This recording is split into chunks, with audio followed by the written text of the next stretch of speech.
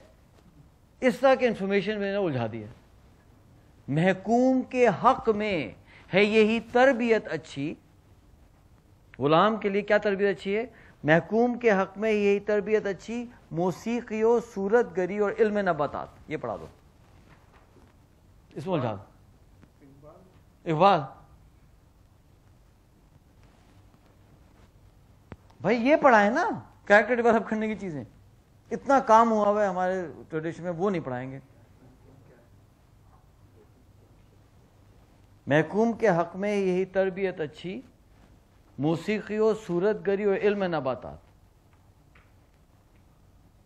تعلیم کے تیزاب میں ڈال اس کی خودی کو، ہو جائے نرم پھر جدھر چاہے اسے پھیر۔ یہ تعلیم، یہ جو ویسٹرن ایجوکیشن ہے، اس کے بارے میں علامہ اقبال کہتے ہیں کہ اس کی خودی کو ڈال دیں اس کے اندر، اتنا وہ ہو جائے گا نا، پھر جہاں چاہے پھیر دیں۔ نتیجہ کیا ہوگا کہ وہ شخص خوشی خوشی کام کرے گا ایک ٹوبیکو کمپنی کے اندر، پوری زندگی لگا دے گا اس کے اندر، نماز ہی پڑھے گا، لیکن ایسا سسٹم بی کا وہ ہوگا مرید کہ پوری زندگی کام کرے گا، اس کو خیال بھی نہیں آئے گا کہ میں ٹوبیکو بیچ رہا ہوں، لوگوں کی زندگیوں کو تباہ کر، جسٹیفائی کر لے گا۔ وہ پیپسی کے اندر کام کرے گا، پوری زندگی ایسا مشروب بیچ رہا ہے وہ شخص کہ جس سے لوگوں کی تباہ ہوتی ہے صحت، سر کہ اچھی چیز ہے پیپسی 7 اپ، اور وہ یعنی اس کی بیسک چیز کو ختم کر دیں نا۔ اور گریڈز دیکھیں گے تو ہاں او لیولز اے لیولز میں اسٹریٹ ایز تھے، تو یہ اسٹریٹ ایز کا تو فائدہ کیا ہو یار؟ یہ تو دبا دیا ان اسٹریٹ ایز نے، کیونکہ تربیت اور تعلیم کو بالکل الگ ہو گیا، کیونکہ ہمارے سسٹم کے اندر تربیت تو کرٹیکل ہے۔ تو یہاں آ کر ہم آپ لوگوں سے اجازت چاہتے ہیں۔ وآخر دعوانا